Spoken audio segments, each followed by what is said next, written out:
A millionaire boy encounters another boy who looks just like him, living on the streets, wearing dirty, tattered clothes, and decides to take him home and introduce him to his mother. "Look, Mom, he's just like me." When she turns around and sees the two of them together, she falls to her knees, weeping. I knew it. What she reveals will leave you speechless. "But how is this possible? You look just like me," Ethan exclaimed, his voice cracking with surprise as he stared at the boy in front of him. The young millionaire blinked several times, trying to believe what he was seeing. There, just a few steps away, stood an identical boy. They had the same deep blue eyes, the same delicate features, the same golden hue in their straight hair. For a moment, Ethan wondered if he was looking at a mirror. But no, it was real. The boy standing in front of him was also watching him, frozen, as if he were seeing a ghost. The similarity was absurd, frightening, inexplicable. However, while their features were identical, something screamed the difference between them. Ethan looked more closely at the boy and noticed the dirty and torn clothes, the disheveled hair, and the sunburnt skin, weathered by life on the streets. The scent was different too. While the young millionaire exuded an imported perfume, the boy in front of him carried the strong odor of abandonment and daily struggle. For a few minutes, the two just stared at each other as if time had stopped. Then, cautiously, Ethan took a step forward. The street boy instinctively recoiled slightly, but was stopped by the young millionaire's gentle voice. "There's no need to be afraid." "I won't hurt you," Ethan said, trying to convey confidence. The street boy remained silent for a moment. His eyes showed distrust. Ethan, curious and kind, asked, "What's your name?" For a few seconds, the answer didn't come until, in a sear and quiet voice, the boy finally said, "Liam, my name is Liam." A radiant smile spread across Ethan's face. He extended his hand, a gesture that carried a rare sincerity. "I'm Ethan." "Nice to meet you, Liam," he said enthusiastically. Liam looked at the outstretched hand, hesitant. No one usually greeted him. It wasn't common to receive a smile, let alone a gesture of friendship. Children usually avoided him, calling him dirty, smelly. But Ethan didn't seem to care about the clothes he wore, nor about his smell. After a moment of surprise, Liam extended his hand as well, accepting the greeting. Feeling the handshake, Ethan felt a strange sense of familiarity, as if that boy was part of her life in some inexplicable way. "Where do you live?" Ethan asked, eager to know more. Liam opened his mouth to reply, but there wasn't time. A female voice, authoritative and worried, echoed through the street. "Ethan, where are you?" "Penelope," the boy's mother called out. The little millionaire smiled excitedly. "Come on, Liam. My mother needs to meet you. She'll be shocked when she sees how much we look alike," he said, turning to call Liam.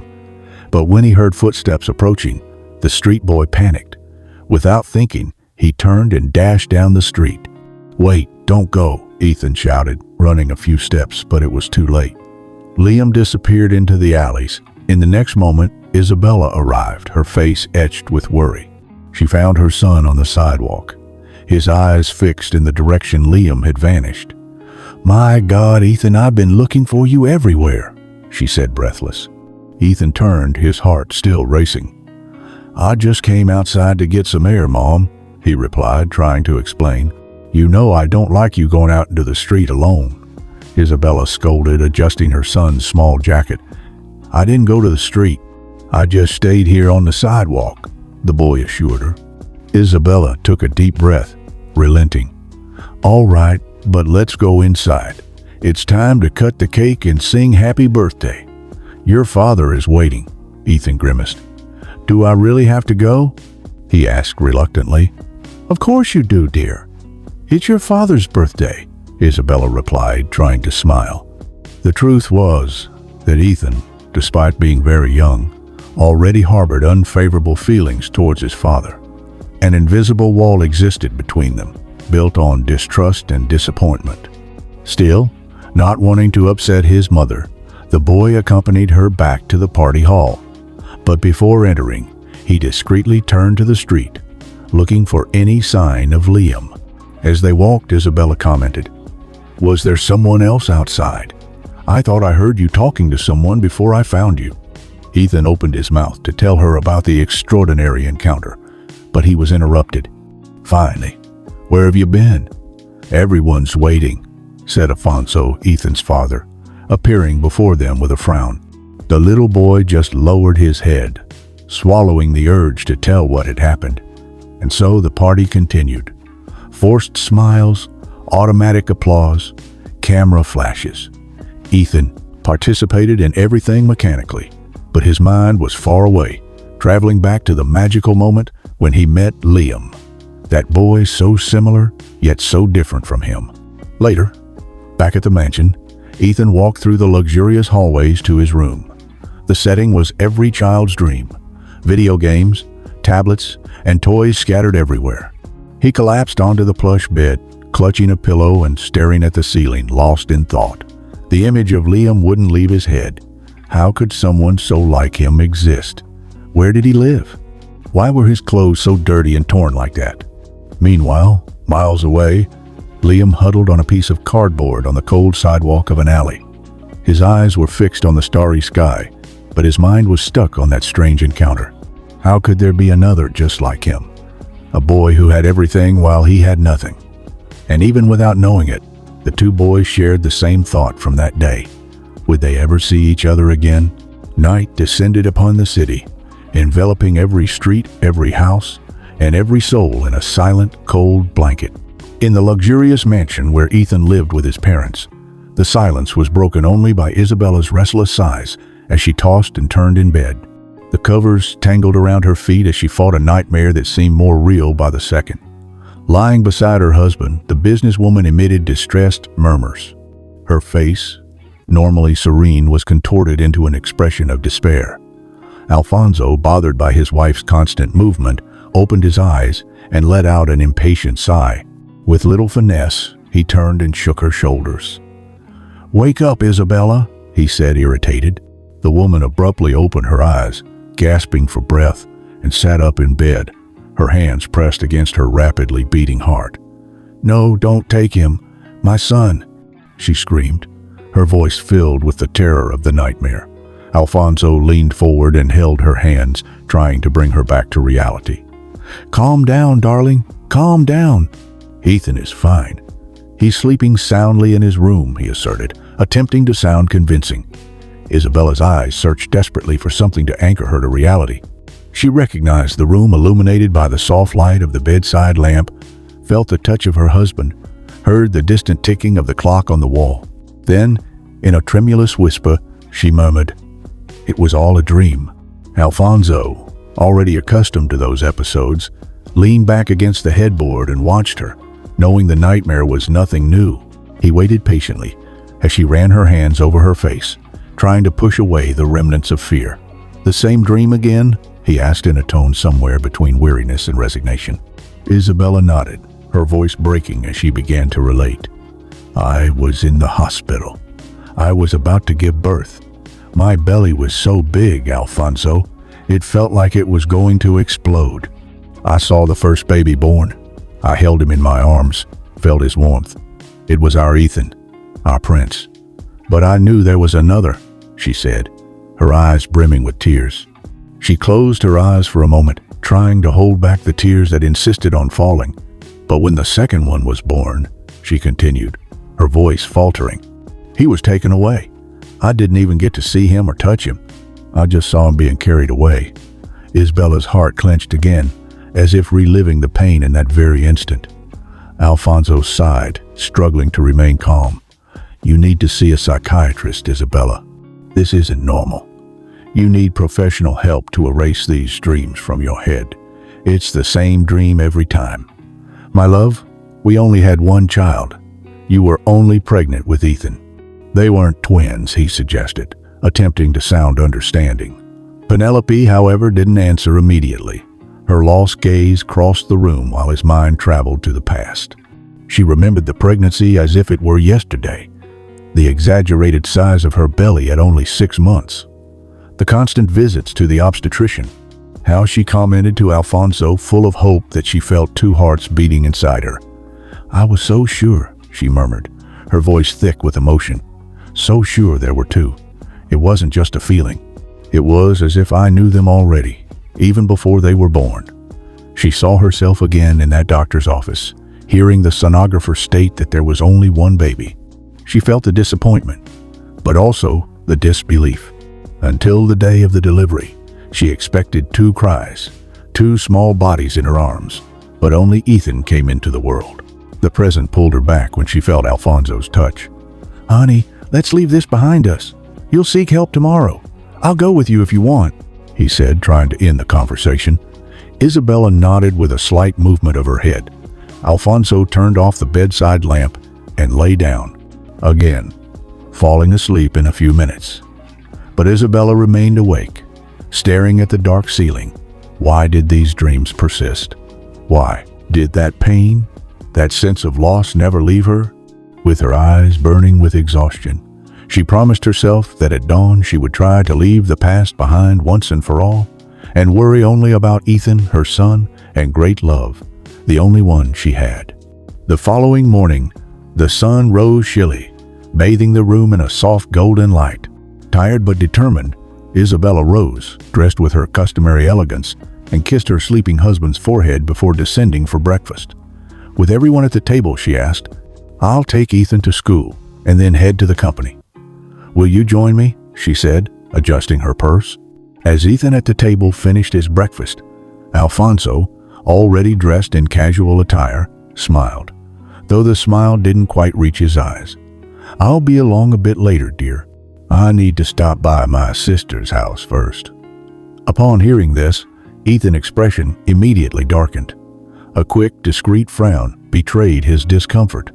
Isabella, busy, didn't notice, but Alfonso saw and pretended to ignore it. A few minutes later, mother and son departed. As soon as the sound of the car faded away, Alfonso dropped his mask of serenity. His face hardened into a dark, severe expression. He picked up the phone with trembling hands, dialed a familiar number, and when the call was answered, spoke in a low voice, laden with tension.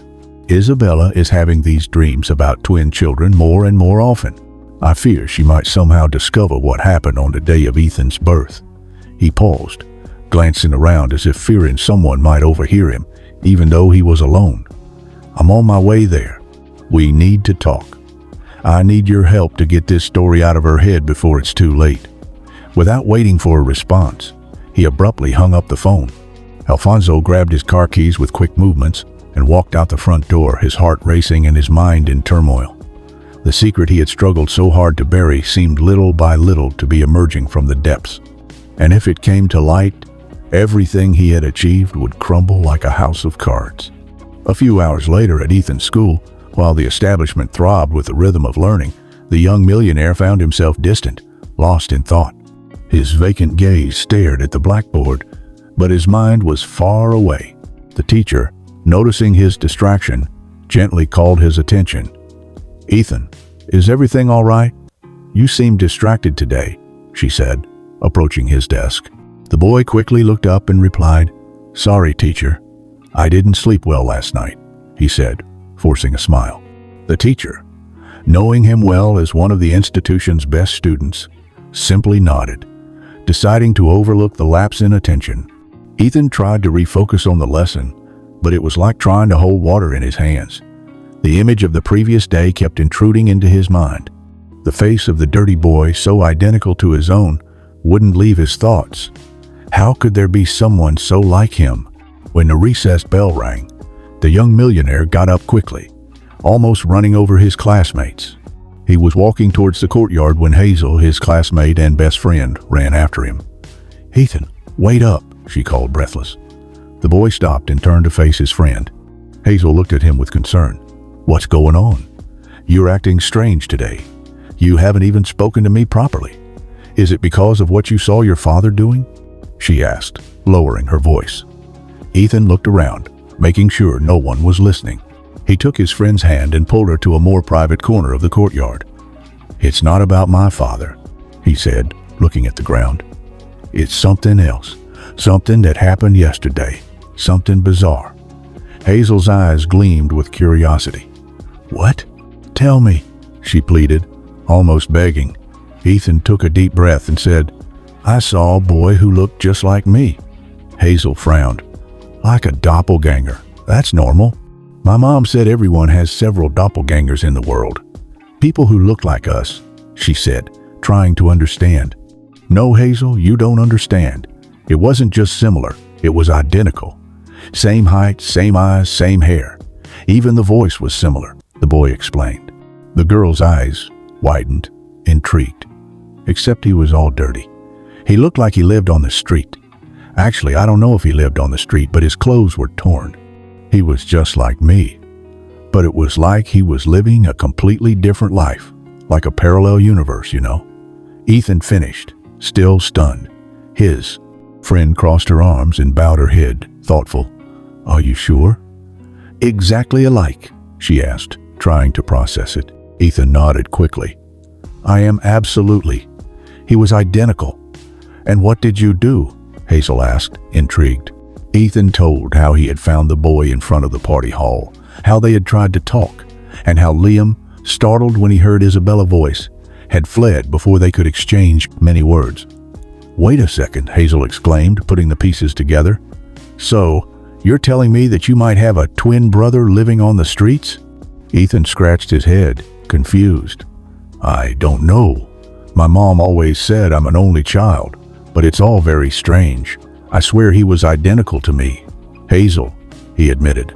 The girl, filled with determination, crossed her arms. You need to find this boy again, Ethan. Find out who he is, she said firmly. Ethan sighed, defeated. But how? I don't even know where he lives. I only know his name, Liam. Hazel smiled, her mind already working at full speed. Why don't you go back to the place where you found him? Maybe he'll be around there again. If he's homeless, he might be sheltering near there. And even if he's just a boy who got dirty, he must live nearby, she suggested, excited. Ethan thought for a moment. That's a good idea. But how am I going to get back there? My parents would never let me go out alone, especially to look for a stranger, even if he's a child, he said, worried. He also confessed that he had thought about telling his mother about Liam, but had given up for fear of not being taken seriously. Hazel smiled even wider. Leave it to me. Do this. Ask your mom to let you spend the afternoon at my house. Then we'll make up an excuse, and my driver will take us there. Theodore does everything I ask. She laughed in a mischievous way. Ashton felt hope reborn within him. He extended his hand to his friend and smiled. Deal. Meanwhile, in another part of the city, Liam's reality was quite different. The boy, his stomach rumbling with hunger, rummaged through trash cans in search of something he could eat. He turned one over, then another, and another, all empty or with remains that cannot be used. With a sorrowful sigh, Liam sat on the sidewalk, hugging his knees to protect himself from the cold that morning. His mind went back to the day before. He thought about the trash cans in the party room, which must have been full of good food that had been thrown away. He also thought about the boy who was just like him. Ethan, I should have taken some food yesterday, he muttered to himself, regretful. He distinctly remembered the female voice that had sent him scurrying away. Ever since he was little, he had learned to fear adults. He knew that for children like him, being taken to a shelter was worse than living on the streets. In a shelter, he would lose his freedom and could be mistreated, as he had been before. Liam paused for a moment, ruminating on the unusual encounter. Then, an idea sprang into his tired mind. What if I go back there?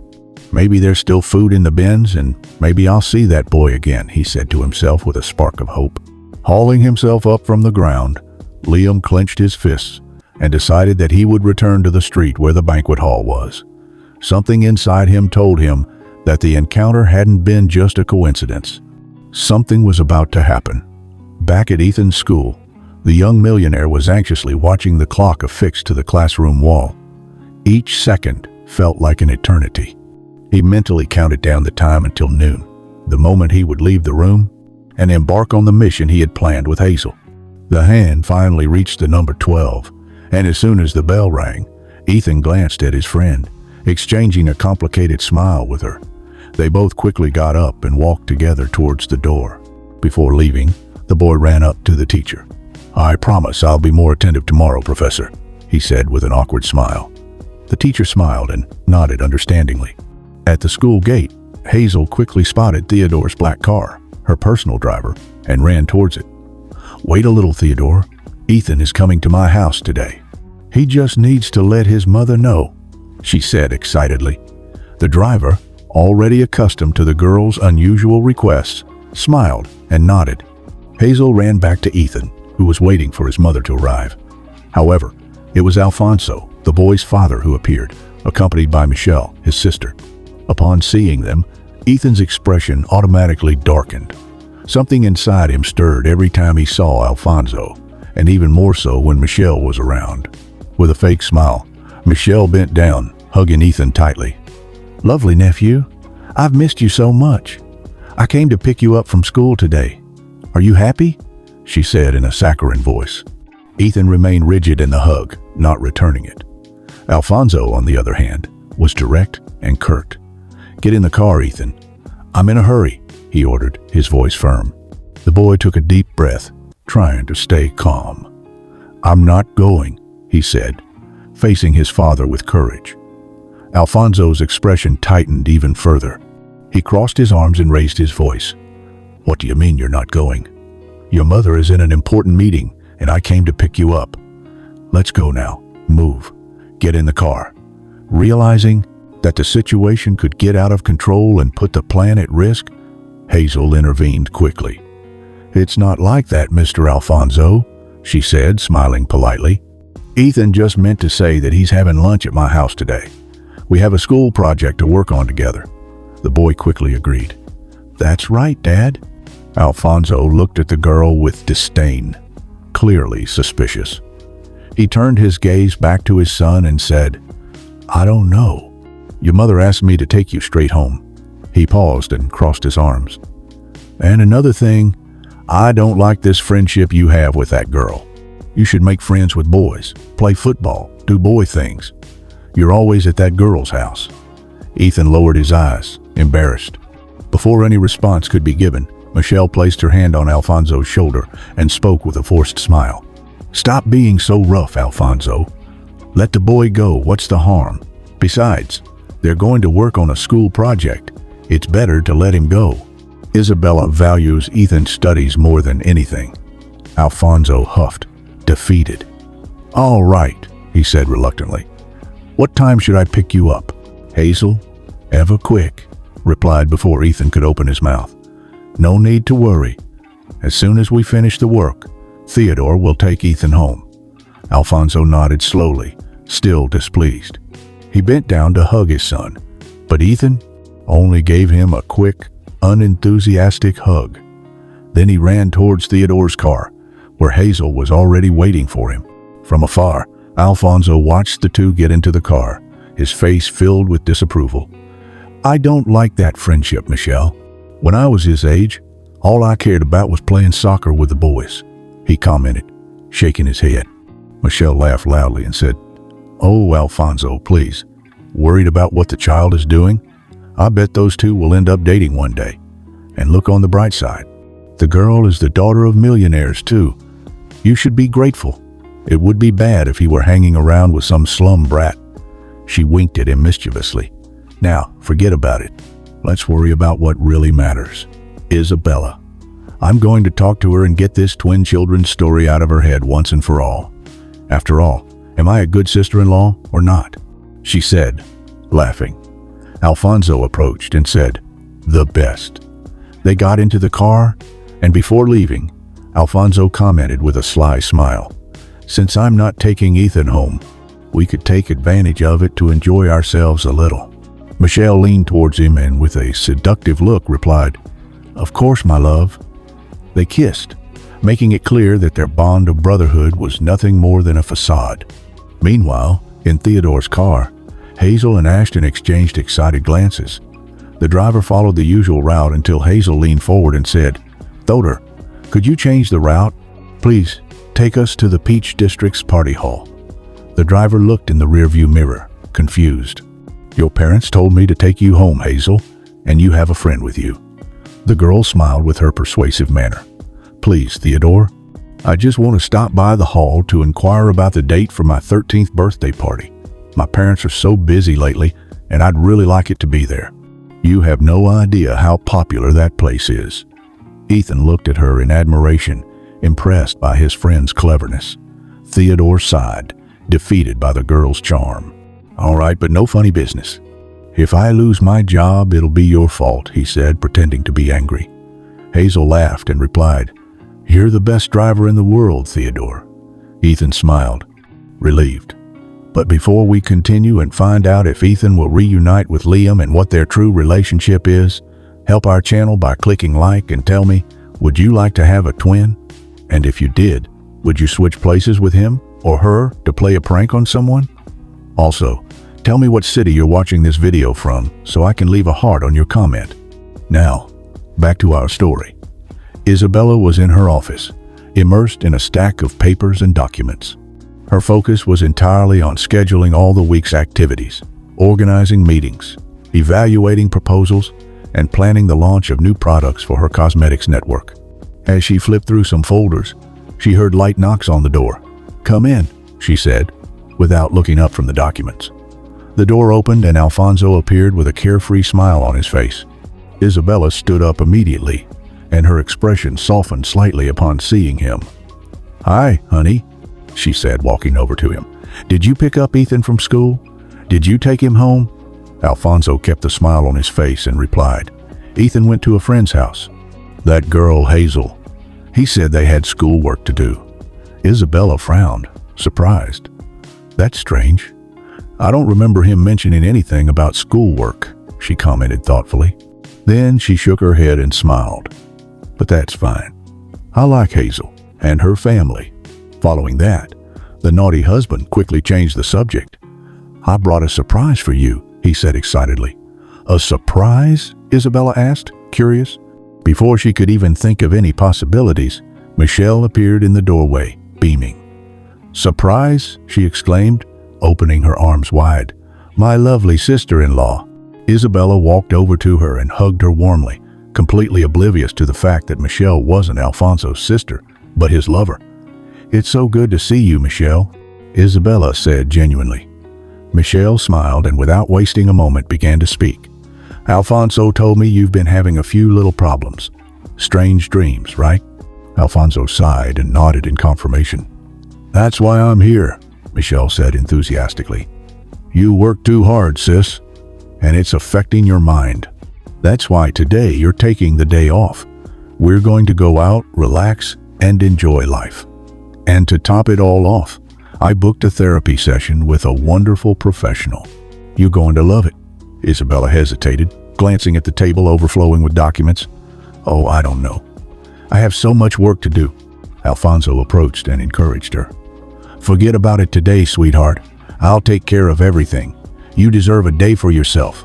With a mixture of sighs and smiles, Isabella eventually relented. Before long, she left with Michelle, trying to relax, while the other woman poured soft yet manipulative words into her ears, attempting to completely bury any uncomfortable memories. The businesswoman had about the sensation that in the past she had been pregnant with twins. Meanwhile, Ethan and Hazel were on their adventure, searching for Liam, the boy with the same features as the wealthy young boy. Theodore parked the car in front of the large banquet hall in the Peach District. The preteens quickly jumped out, their eyes alert, scanning every corner in search of Liam, but the street was deserted. No sign of the boy. Ethan crossed his arms and muttered, "It was to be expected. I guess he wasn't coming back." Hazel, trying to maintain her enthusiasm, smiled and said, "Calm down, Ethan. Let's try to buy some time. I'll go inside and pretend I want information about my birthday party." She entered the hall while Ethan stayed outside, his eyes fixed on any movement. Hazel took a few minutes asking about dates, feigning interest in the party packages. Outside, Ethan sighed, looking around in all directions without success. Time passed and Liam was nowhere to be seen. Finally, the girl left the hall, seeing the discouragement on her friend's face. "Let's keep trying. We'll find him eventually," she said, determined. They walked back to the car.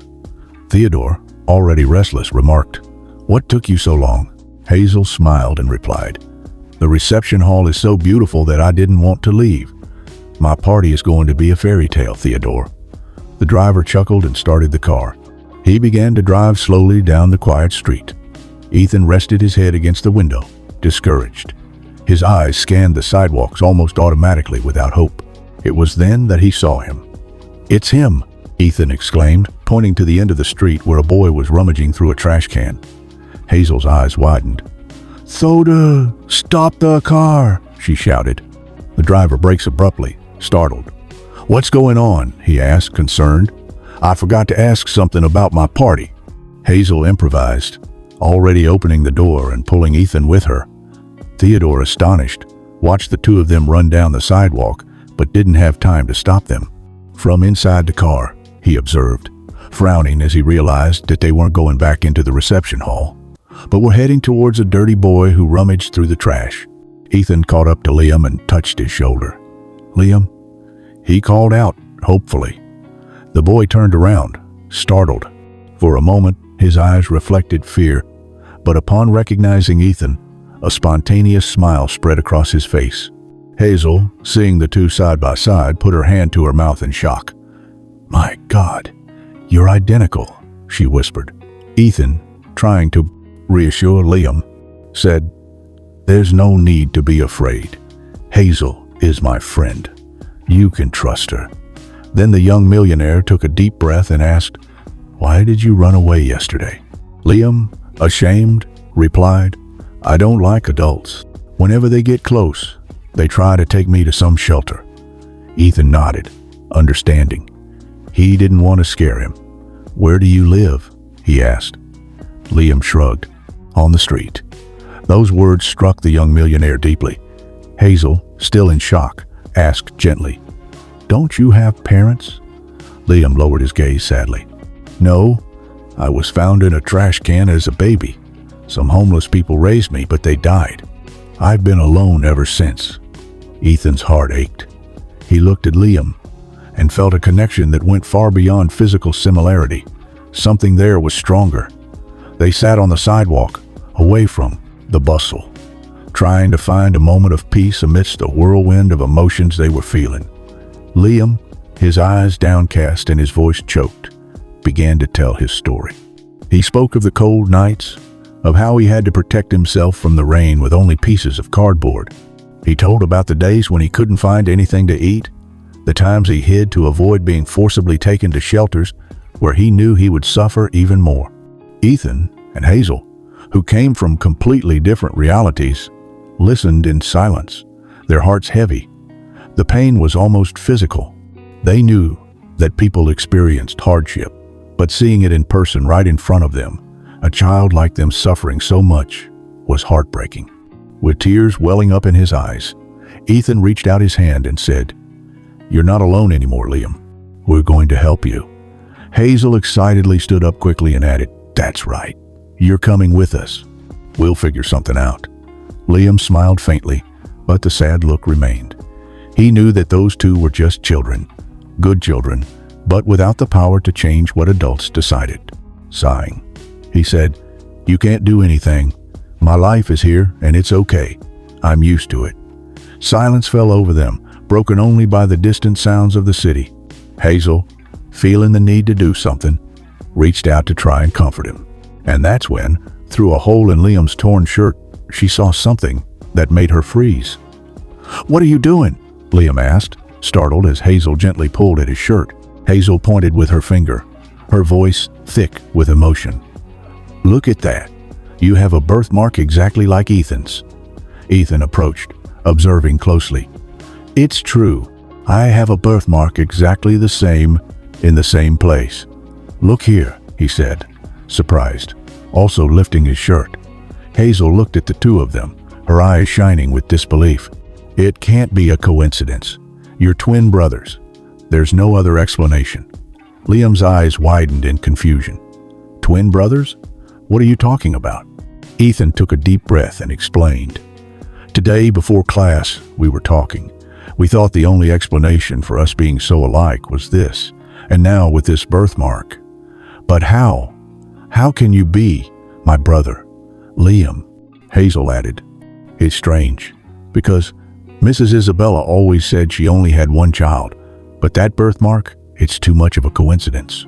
The street kid ran his hands through his hair, trying to process everything. It can't be. We just look alike, that's all. Everyone has a birthmark, he murmured, barely audible. His heart pounded erratically. The idea of having a family, of not being alone, was too tempting but also painful. What if it was just an empty hope? At that moment, hurried footsteps echoed on the sidewalk. They turned and saw Theodore, the driver, standing there, observing the scene with a shocked expression. Upon seeing an adult, Liam instinctively backed away, ready to flee. Calm down, Liam, Ethan said, grabbing his arm. Let go of me. He's going to take me to a shelter, Liam shouted, the fear evident in his voice. Hazel approached and said quickly, Theodore is good. He won't do anything to you, Ethan confirmed, trying to convey confidence. Not all adults are bad, Liam. Trust us. Theodore, still processing the scene, approached slowly and asked, What's going on here? Who is this boy? How does he look so much like your friend Hazel? Ethan and Hazel took turns, telling him everything. The encounter, the resemblance, the discovery of the birthmark. The driver looked at Liam and then at Ethan, comparing every feature, every detail. Then he said, You're twins. I have no doubt. But how is that possible? I know Mrs. Isabella. She always said she only had one son. Before they could delve deeper into the conversation, Liam's stomach rumbled loudly, breaking the tense atmosphere. The boy lowered his head, embarrassed. Theodore smiled understandingly. The answers can wait. Let's put something in that little tummy first. He guided everyone back to the car and drove to a small diner nearby. He bought sandwiches and sodas for everyone. When they received the food, Liam ate with a voracity that moved them all. With each bite, his eyes sparkled as if he were rediscovering the taste of life. Ethan and Hazel, with heavy hearts, watched in silence, feeling a mixture of sadness and hope. After they ate, sitting at a secluded table, Hazel asked, So, what now? What do we do? Ethan looked at Liam and then at Theodore. Now we take Liam to my mother. She needs to see him. Only she can confirm whether or not he's my twin brother. Liam swallowed, fear written all over his face. What if they take me to a shelter? You don't know what life is like there? He asked, his voice thick with emotion. Theodore leaned forward and said firmly, Trust me, kid. Mrs. Isabella is a woman with a good heart. She would never do that. Liam looked at Ethan, Hazel, and Theodore. There was sincerity in their eyes, a sincerity he hadn't seen in a long time. With his heart racing, he finally nodded. All right, I'll go with you. Theodore smiled, relieved. Then let's go. The four of them got into the car. Liam shrank a little in the seat, used to the freedom of the streets, but at the same time feeling a strange sense of security. Ethan sat next to him, offering him a reassuring smile. Hazel chatted about how everything was going to work out, how she already envisioned them all having fun together at school. Theodore started the engine and drove towards Isabella's mansion. On the way, everyone's heart was racing, each one lost in their own thoughts. What would happen when they arrived? What would the meeting be like? Was Luke really Ethan's twin brother? Or was it all just a huge and painful coincidence? The wind blew against the windows as if it also wanted to follow that story that was about to change everyone's lives forever. Meanwhile, Isabella, after a long afternoon touring the city with Michelle, finally arrived home. She sighed with relief as she walked through the mansion's garden and commented, smiling, You were right, Michelle. I really needed this afternoon to get these crazy ideas out of my head. The false sister-in-law, with that cynical smile that she mastered perfectly, replied, Now you have to focus on yourself and your only son, Ethan, the only one you carried in your womb. Isabella agreed with a slight nod. Speaking of him, he should be arriving soon. Before she could finish the sentence, Michelle looked out the mansion window and saw Theodore's car entering the garage. "Speaking of my handsome nephew, look, he's coming now," she said, forcing a tone of enthusiasm. Outside, Theodore parked the car. Hazel turned to Ethan and gave him his final instructions. "Go on, tell your mother that you have a new friend to introduce. Then bring her out. Here." Ethan nodded, his heart pounding. Inside the car, Liam was trembling. Hazel held his hand firmly. "Everything will be all right," she said, smiling to comfort him. Ethan ran out of the car. He walked into the house excitedly, passing by Michelle as if she were invisible. He ran straight to his mother and hugged her tightly. "Hi, my love," Isabella said, embracing her son. She pulled back slightly and asked, "Where's Hazel? Didn't she want to come in?" Ethan shook his head, excited. "She's out there with a new friend. You'll love meeting him." Isabella frowned. "New friend." Before she could ask more, Ethan grabbed her hand and pulled her outside. "Come on, Mom. You have to see." Michelle, curious, and with a strange discomfort growing in her chest, followed them. At that exact moment, Alfonso's car also entered the mansion's garden. Alfonso got out of the car with firm steps, frowning at the commotion. He was still adjusting his suit jacket when he saw Hazel open the car door and Liam got out. Upon seeing the boy, Alfonso froze. His face palled immediately. He stood motionless, unable to conceal his shock. Ethan, full of enthusiasm, pointed at Liam and said, "Mom, look. He looks just like me." Michelle brought her hand to her mouth, completely speechless. Isabella, in turn, felt her heart race. His eyes fixed on Liam. Without saying a word, she began to walk toward the boy. Each step seemed to weigh a ton. She stared intently at that dirty little face, at those blue eyes identical to hers and Ethan's. When she finally got close, she knelt slowly in front of the boy. She brought her trembling hand to his face, and at the touch, her eyes filled with tears. Liam also felt his eyes welling up. Without thinking, Isabella hugged him tightly against her chest, feeling the boy's small, rapid heartbeat. "I knew it," she whispered, her voice choking with emotion. In that instant, her mind was swept back 12 years. Pregnant and newly married to Alfonso, Isabella vividly remembered the sensation of carrying two beings inside her. She ran her hand over her belly and said, "Honey, there are two. I'm sure of it." Her husband, with that rehearsed smile, replied, "We'll find out tomorrow." She would smile, full of hope. "Tomorrow is the ultrasound. I can't wait to see our little princes or princesses." They talked for a while longer, and Isabella, full of dreams, asked, "When are you going to take me to see your company?" "We're married now, and you always make up an excuse. If you hadn't already taken me on so many trips and to such expensive restaurants, I'd say you were lying." She laughed, teasing, certain that her husband was the truest man she had ever known. Alfonso brushed it off, stating, "Soon, my love. Life's busy, but I promise I'll show you everything." She believed every word, suspecting nothing. She left a kiss on her husband's cheek and went to work. As soon as Isabella left the house, Alfonso grabbed his car keys and headed towards a modest apartment where Michelle was waiting for him. As he entered, he walked back and forth, running his hands over his head. "I'm getting nervous. What if she finds out about everything?" Michelle, lying on the sofa, laughed disdainfully. "She will find out, Alfonso, sooner or later. And not even two children will save your theater. This time you tried to reel in a fish that was far too big. You even spent all our money trying to impress Isabella. I just want to see what we'll do after she exposes you." Alfonso stopped and glared at her. "Not if I find a way first. There's always a way." The man was a born con artist. His life had always been based on scams. His marriage to Isabella was his most ambitious con yet. He presented himself as a major businessman, used dirty money from other smaller scams to maintain the facade. And now, with the pressure mounting, he needed an even more audacious plan.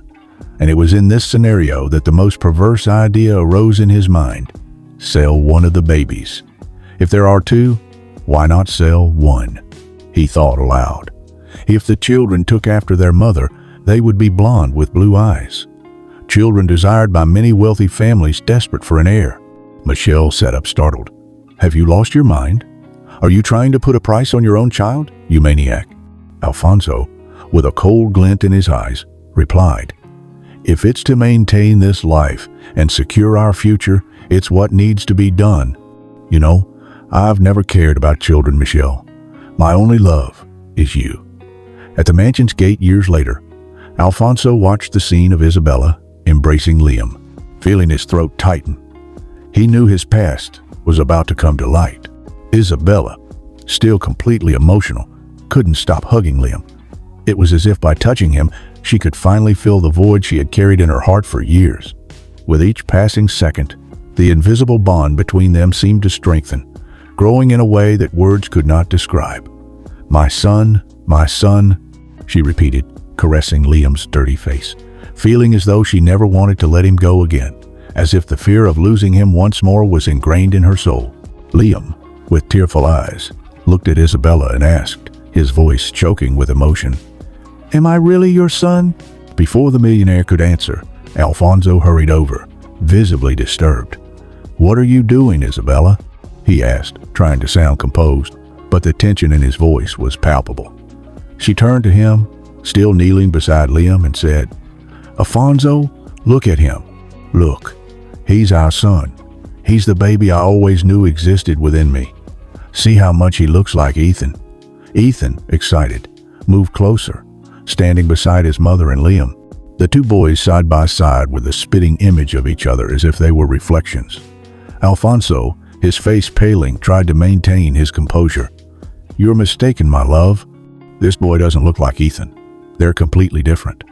Michelle, who was watching everything closely, almost stammering, supported Alfonso. That's right. Isabella, you're seeing things. Look more closely. They're very different. Alfonso insisted. You only had one child. I saw the ultrasound. I remember perfectly. One baby, just one. Michelle stepped forward, trying to appeal to Isabella's reason. Think about everything we discussed today, sister-in-law.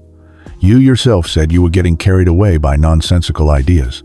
This boy isn't your son. He's just any street kid. Blonde like Ethan, but nothing more. Alfonso, seeing that gentle words weren't working, attempted to take a more drastic approach. He took a step forward, trying to snatch Liam from Isabella's arms. Leave this boy. He's not our son. He belongs to the street. He's all dirty. How could a brat like this be our son, Isabella? But Isabella held Liam even tighter, protecting him as a lioness would protect her cub. No, she cried, tears streaming down her face. He is my son. I don't know how, but he is. I always felt that something was missing, and now I know. Ethan, his eyes shining with emotion, stepped closer and said, Mom, look at the birthmark. We have the same birthmark. We're exactly alike. Isabella, still embracing Liam, looked at the birthmark on his stomach, feeling a mixture of happiness and confusion. But how is this possible? She asked, almost to herself. Alfonso lost control again, his voice coming out harsh. That kid is filthy. He's not our son. It was then that Ethan, emboldened, turned on his father. You are filthy, sir. Filthy for kissing Michelle behind Mom's back. Isabella stood still. Ethan's words echoed in her mind. She looked at Alfonso. Then Michelle, confused, trying to understand. What do you mean, Ethan? What are you talking about, son? She asked, her voice almost breaking. Alfonso, enraged, pointed a finger at his son. Shut your mouth, you little punk. Show some respect. I'm your father. But Ethan was undeterred. With a steady voice, he continued. I saw it, Mom. I saw them kissing. And then Dad threatened me never to tell. That's why I started distancing myself from him. Isabella brought her hand to her mouth, feeling the world spin around her, as if the ground were about to vanish beneath her feet. Michelle tried to intervene, her voice trembling. This is preposterous. I'm Alonso's sister. But Hazel, astute, jumped into the conversation without hesitation. That's a lie. Ethan and I did some research. You don't even have the same last name. We even took a picture of your IDs. You think you're smart, but we're much smarter. Isabella's eyes widened. I've never seen her ID, she murmured, more to herself than anyone else. Ethan turned to Michelle and said with a mocking tone, "Show us your ID and call my mother's as if you're really my father's sister." Michelle was left with no way out. Alfonso tried to come up with some excuse, but Michelle, desperate, exploded, her loud voice echoing through the walls of the mansion. "Fine, I'll tell you everything," she screamed. "But only if you give me a good amount of money, Isabella.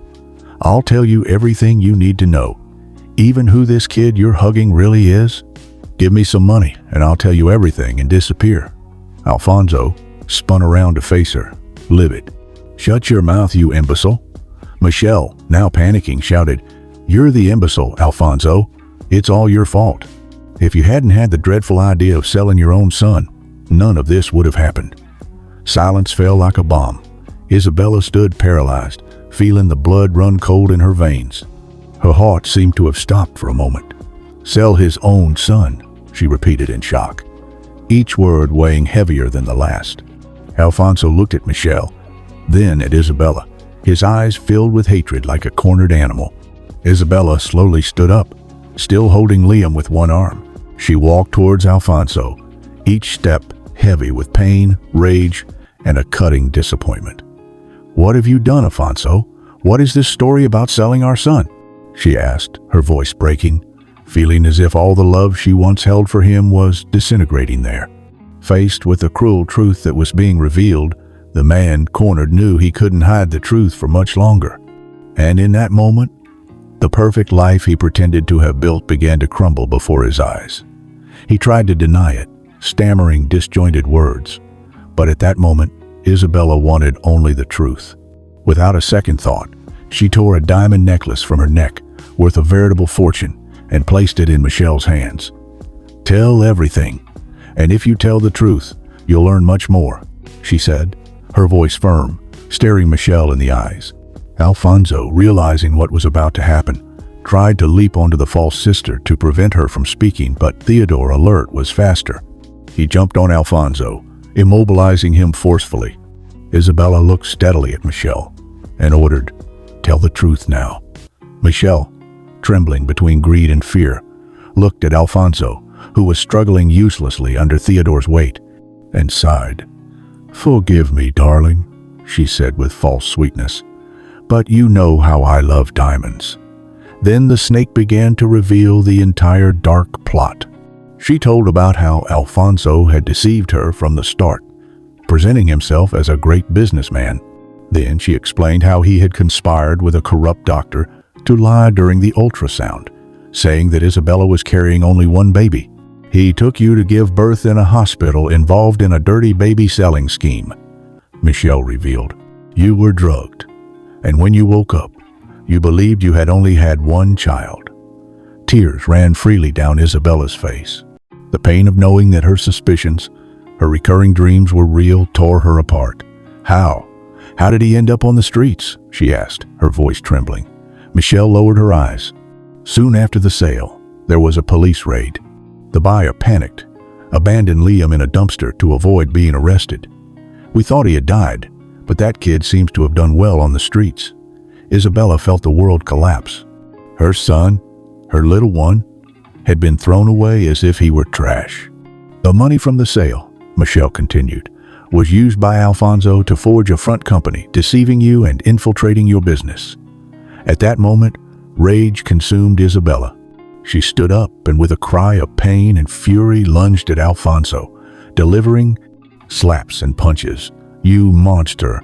You scoundrel! You're going to pay for this! You're going to jail!" she screamed beside herself. Theodore intervened, carefully separating them. Michelle, seeing the chaos, tried to negotiate. "Now that I've told you everything, I want more jewelry.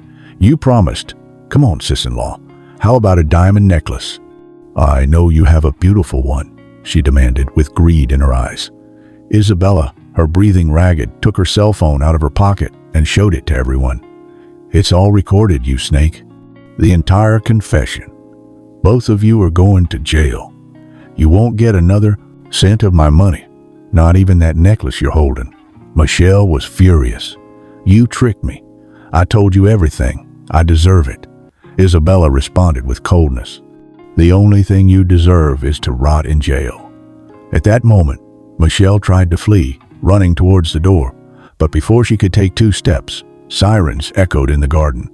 The police had arrived. Hazel, radiant, raised her cell phone and said, "I was the one who called the police." The officers entered swiftly, handcuffing Alfonso and Michelle. Both were taken away, still protesting uselessly. Days later, during the trial, they were sentenced to many years in prison for all their crimes. Isabella, with her heart in pieces, but determined, took a DNA test to formalize Liam's custody. As expected, the test confirmed what her mother's heart already knew. Liam was her son. Liam finally found the family he had always dreamed of.